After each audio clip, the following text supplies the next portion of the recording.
All right, it's officially NFL draft day, so I decided I'm going to drop my mock draft. So I ain't one for bullshitting. Let's just get into it, shall we? Let's go. First up, with the first pick in the NFL draft, the Tennessee Titans are selecting Cam Ward. I know, big shocker here. He's been projected to Tennessee for about 2, 3, 4 months, right? But there's a reason for it. He's a great QB, and the Titans do not have a QB. Plain and simple. He's not the best guy on the board by any stretch of the imagination, but he's got everything you want in a QB. You know, the athleticism, the mobility, cool in the pocket, yeah, all that stuff. What's really important is the Titans would rather trot out literally anybody except Will, fuck it, my receiver's down there somewhere, Levis. Will, perennial meme of the week candidate, Levis. Will, oh shit, I was just mashing buttons out there, Levis. Cam Ward, Titans, first overall. With the number 2 overall pick, I've got the Cleveland Browns selecting Abdul Carter out of Penn State. For the longest time, pretty much everybody had him taking Shador, but after they said, fuck no, we ain't doing that, it's back to BPA for Cleveland.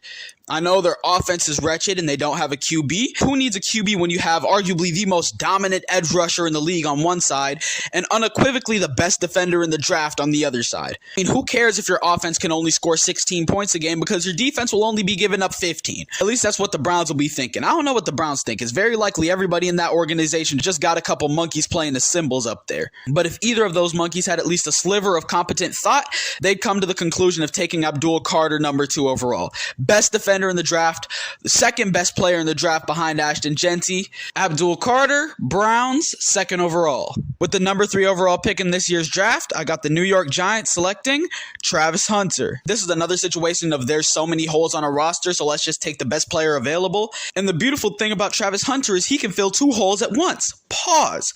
The Giants team needs is pretty much everybody except Dexter Lawrence and Malik Neighbors, and they're not going to be drafting a QB because they already have 2 mediocre tank commanders on the squad anyways. So it would make sense to take the fake Heisman winner at number 3, get him off the board so that nobody else can take them. Because I know Travis Hunter will be utilized better in pretty much every situation except New York. Travis Hunter, Giants, 3rd overall. Number 4, I have the New England Patriots selecting Will Campbell.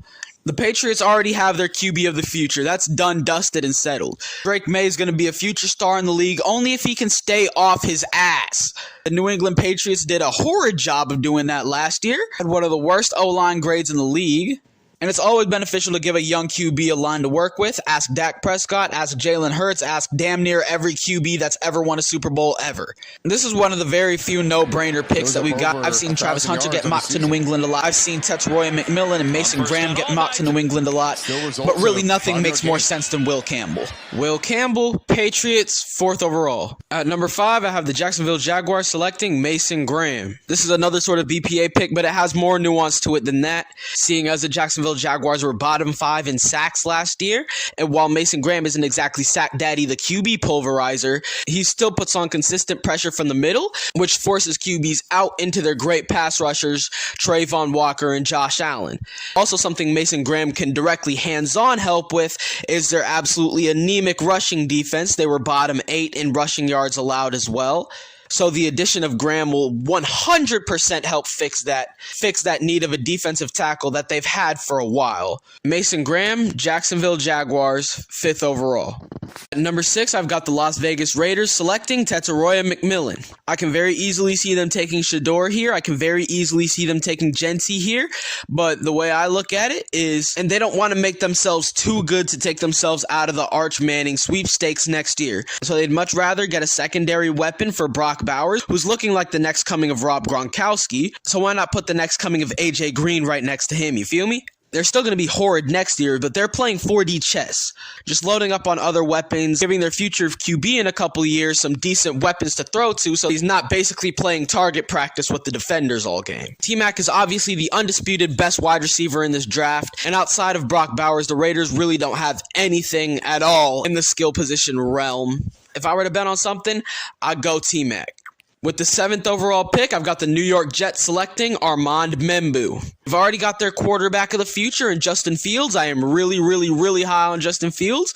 Probably irrationally so, but we move. But that offensive line needs work. Like, a lot of work. So why not just get a huge-ass nigga to play right tackle? He played tackle, guard. He's 6'3", 330. It's a huge dude, a mauler. His stock has been rising to the moon, so why not buy high? I can very easily see him becoming the next Tyron Smith, you feel me? The Jets weren't able to run the ball at all this year. Second least rushing yards out of any team in the NFL. And getting a big old guy like Membu on that offensive line could very easily help clear that up. At number 8, I have one of two trades happening this draft. I've got the Steelers trading up all the way from number 21, giving up the 21st pick, their second rounder, a 4th and a 5th, to move up 13 spots to select Shedeur Sanders. He's Pittsburgh's guy. I'm not entirely sold on him at all myself. I personally think he's the next coming of Johnny Manziel. I'm not too high on Nepo babies in the NFL, especially guys who have been kind of coddled by their dad their entire career. And you've seen a lot of coddling, and there have been reports coming out talking about how he's terrible with the media, the most disrespectful QB they've seen in a while. The Manziel vibes are reeking off this man, but you can't not take a chance. So what are the Steelers going to do? It's obvious they don't want Aaron Rodgers, right? What, are they going to trot out Mason Rudolph? No, nigga, he's about to get his head bashed in 2 games, right? So they've kind of been cornered into making a move, and I think their move is going to be selecting Shedeur Sanders. And is it going to be a great move? Absolutely not. Pittsburgh's got to make a move one way or another. Shedeur Sanders, 8th overall to the Pittsburgh Steelers. At number 9, I have the Saints going back-to-back QBs. They're selecting Jackson Dart. Again, they've kind of been cornered into making a QB decision. He's a little raw. He's going to be going into the league at 22 this year. Didn't exactly play in a pro-style offense, and his arm is probably his biggest deficiency. Still, the New Orleans Saints, with whatever weirdness, and just the fact that their only other QB is Derek Carr, I think they would much rather take a chance on a QB here. We don't exactly know what it's going to be, but we do know it's probably going to be better for them than trotting out Derek Carr and Spencer Rattler and whoever the hell they got going on back there. I do have to say, though, I think much higher of Jackson Dart than I do of Shedeur Sanders. I think he's a better prospect. He's not truly elite at anything, but he's just good. In New Orleans, honestly, they do need just good at the QB spot because ever since Drew Brees retired, it's been hell. They're getting their QB. At number 10, I have the Chicago Bears drafting Kelvin Banks. It's very simple. They gave up 68 sacks last year. A lot of them were on Caleb, but a lot of them were also because their offensive line simply had no clue how to block anybody.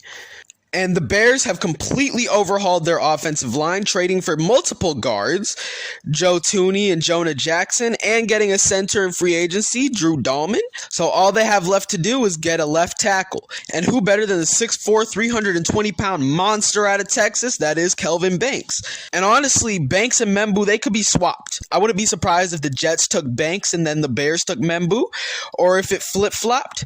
Number 10, the Chicago Bears select Kelvin Banks. I introduced to you our second trade of this draft, where the Atlanta Falcons trade the number 15 pick, their 4th round pick this year, and a 3rd round pick in 2026 to move up 4 spots to select Jalen Walker. He can both be an edge rusher and an off-ball linebacker.